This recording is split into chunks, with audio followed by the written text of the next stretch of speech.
This channel does not promote any violent, harmful or illegal activities. All content provided by this channel is meant for an education purpose only. সমবায় দুর্নীতির অভিযোগ দেখলেন, এবার সমবায় নির্বাচন নিয়ে কোন্দলের একটা ছবি দেখাই। চন্দ্রকোনায় সমবায়ের ভোটে দূরবীন দিয়েও বিরোধীদের খুঁজে পাওয়া যাচ্ছে না। তাতে কি বিরোধীরা বলছে তৃণমূল তো আছে, সেটাই নাকি যথেষ্ট। তৃণমূল কর্মীরা সমস্যা করছে না, সমস্যা করছে একটা বা দুটো লোক, তারা সমস্যাটা তৈরি করছে তৃণমূল কংগ্রেসে। আমাদের অঞ্চল সভাপতি সেদিন উপস্থিত ছিলেন, উনি উপস্থিত থাকাই সমস্ত কাজ হয়েছে, তাই আমি তাকেই দোষী করব। সমবায়ের ভোটে একই দলের দুই ভূমিকা।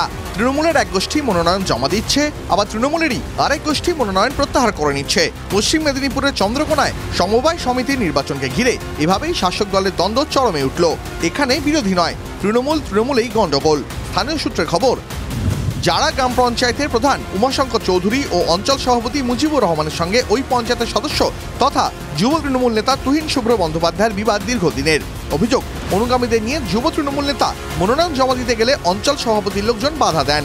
এক তৃণমূল নেতার মনোনয়নপত্র ছিঁড়ে দেওয়া হয় বলে অভিযোগ।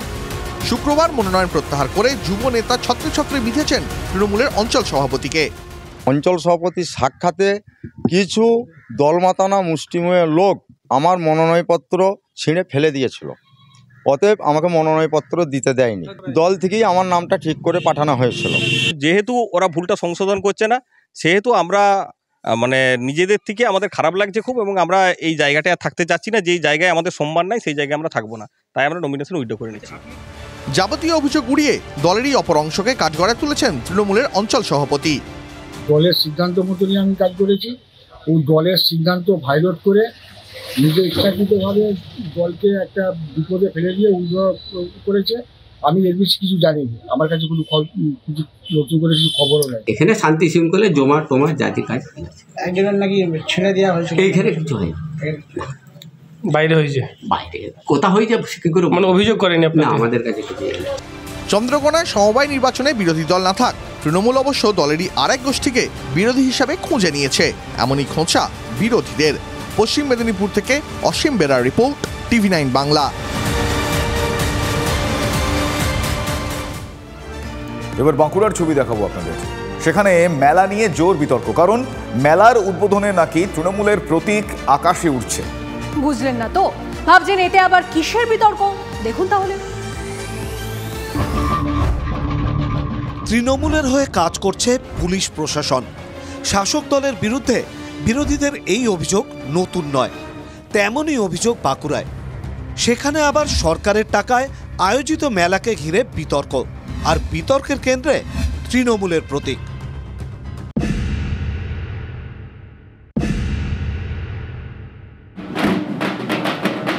বৃহস্পতিবার বাঁকুড়ার বিষ্ণুপুর শহরে শুরু হয়েছে ঐতিহ্যবাহী বিষ্ণুপুর মেলা। ভার্চুয়ালি মেলার উদ্বোধন করেন মুখ্যমন্ত্রী মমতা বন্দ্যোপাধ্যায়। জমকালো উদ্বোধনী অনুষ্ঠানে ছিলেন জেলা শাসক, পুলিশ সুপার, জেলা পরিষদের সভাধিপতি সহ বিধায়কেরাও। অনুষ্ঠান চলাকালীন বিশেষ যন্ত্র থেকে ফোমের একাধিক ফ্লাইং লোগো ওড়ানো হয়, আর সেখানেই বিতর্কের হাওয়া। ঠিক এভাবেই তৃণমূলের ঘাসফুল প্রতীক উঠতে দেখা যায় আকাশে। প্রশ্ন ওঠে, যেখানে রাজ্য সরকারের টাকায় বিষ্ণুপুর মেলার আয়োজন, সেখানে দলীয় প্রতীকের ব্যবহার হচ্ছে কেন? ফোমের ফ্লাইং লোগো ওড়ানোর দায়িত্বে থাকা সংস্থার কর্মীর দাবি, দিদি নামে লোগোটা উঠতে পারে, আপনার নামটা উঠতে পারে, আমার নামটা লেখাটা উড়াতে পারে, আর যে কোনো পার্টি ছবি হোক। টিএমসি লোগোটা দেখলেন আপনারা উড়িয়েছি, আমরা ট্রায়াল করছিলাম কিরকম লাগে উড়াতে, এটা আমরা জাস্ট একটু চেষ্টা করলাম। সংস্থার কর্মী পরীক্ষামূলকভাবে তৃণমূলের ঘাসফুল প্রতীক ওড়ানোর কথা বলছেন ঠিকই, কিন্তু সেই দাবি মানতে নারাজ বিরোধীরা। বিজেপির প্রশ্ন, বেছে বেছে পরীক্ষার জন্য কেন তৃণমূলের লোগোই ব্যবহার করতে হলো? কারণ সরকারি টাকায়, আমার কথা হচ্ছে যে দলীয় প্রতীক উড়ছে আকাশে, এ খুব নির্লজ্জতার ব্যাপার। সরকার এবং দল এটা এখন একে অন্যের পরিপূরক হয়ে গেছে। এর মধ্যে সমার্থক শব্দ, এর মধ্যে নতুন কিছু নেই। তবে চিন্তা নেই, এ হাওয়াতে উড়ছে দেখিয়েছে, ঠিকই হয়েছে, হাওয়ার মতনই উড়ে যাবে কিছুদিনের মধ্যে। উদ্বোধনী অনুষ্ঠানে উপস্থিত ছিলেন বিষ্ণুপুরের বিধায়ক তন্ময় ঘোষ। তার দাবি, এটা একবারে ঠিক নয়। আমি এই ব্যাপারটা ঠিকমতো আমি আমার কাছে কোনো খবর নেই, কারণ এটা পুরোপুরি সরকারি মেলা এবং আজকে নিশ্চয়ই আপনারা দেখলেন যে এটা আমাদের সবচেয়ে বড় বিষ্ণুপুরবাসী তথা বাঁকুড়ার একটা বড় প্রাপ্তি যে মাননীয় মুখ্যমন্ত্রী মমতা বন্দ্যোপাধ্যায় তিনি আজকে উদ্বোধন করলেন। স্বভাবতই বিধায়কের গলাতেও অস্বস্তির সুর। তবে শুধু লোগো বিতর্কই নয়, একই সঙ্গে উদ্বোধনী অনুষ্ঠানে যথেচ্ছ বাজি ফাটানো নিয়েও উদ্যোক্তাদের ভূমিকা নিয়ে প্রশ্ন তুলেছেন বাসিন্দাদের একাংশ। হীরক মুখোপাধ্যায়ের রিপোর্ট, TV9 বাংলা। এদিকে গ্রামের রাস্তায় বালির গাড়ি থেকে নিয়ম ভেঙে টোল আদায়ের অভিযোগ উঠেছিল আরামবাগের তিরোল পঞ্চায়েতের বিরুদ্ধে। এবার সেই পঞ্চায়েত এলাকাতেই মৃত ব্যক্তির নামেই বালি খাদান চলার অভিযোগ উঠছে। দেখুন, দ্বারকেশ্বর খাদান থেকে তোলা হচ্ছে বস্তা বস্তা বালি। নৌকা করে বালি চলে যাচ্ছে আরামবাগের গোঘাটের দিকে। মৃত ব্যক্তির নামেই রমরমিয়ে চলছে খাদান। আজব কাণ্ড আরামবাগের তিরোলে। মাস 6 আগে খাদান মালিক মারা গেছেন। আইন অনুযায়ী অন্যের নামে খাদান ট্রান্সফার করলে তবেই চালানো যায়। তবে অভিযোগ, নিয়মকে বুড়ো আঙুল দেখিয়ে এভাবেই চলছে বালি তোলা। এখানে বালি খাদ খুলেছে দিন 15 দিয়ে। কখন লোড হয়? এই সকাল থেকে 4টা অবধি। কিসে করে হচ্ছে? নৌকায় হচ্ছে। শেখ মোবাইদুল ইসলামের নামে ছিল বালি খাদান, যে খাদানের পার্টনার ছিলেন শেখ সাত্তার। ওই যুবকের দাবি, বালি তোলা নিয়ে তার অনুমতি নেওয়া হয়নি। গত 6 মাস আগে মোবাইদুল মারা যায়।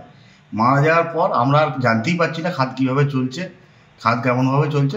মারা যাওয়ার পর আমরা যে টাকা পয়সাগুলো ওনার অ্যাকাউন্টে দিয়েছিলাম, আমরা সেই হিসেবেও কোনো টাকা পাইনি। সেটাও আমরা পিটিশন দিয়েছি, পরে যদি কাগজ দেখতে চান দেখিয়ে দেবো।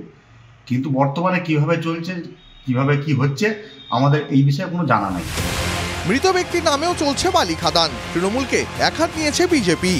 উনি মারা গেছেন, নতুনভাবে যে চালাবে তার নামে কাগজ ট্রান্সফার করতে হয়, তারপর চালাতে পারে। কোনো ট্রান্সফার নেই, আবার কোনো ভূত এসে চালাচ্ছে ওখানে, সেখানে কি পয়সা লুটছে।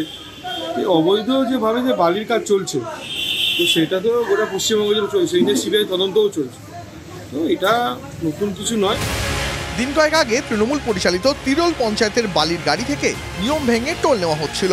তার মধ্যেই তিরোলে মৃত ব্যক্তির নামে খাদান থেকে বালি তোলা ঘিরে নতুন বিতর্ক। এলাকাবাসীর প্রশ্ন, মৃতের খাদান থেকে বালি তোলা হচ্ছে, এটা প্রশাসন জানে না নাকি প্রশাসনও জড়িত? হুগলি থেকে তন্ময় বৈরাগীর রিপোর্ট, TV9 বাংলা। পঞ্চায়েত নির্বাচনের পর সিপিএম কর্মীকে পিটিয়ে খুনের অভিযোগ। 12 জন তৃণমূল কর্মীদের যাবজ্জীবন সাজা দিল রামপুরহাট মহকুমা আদালত।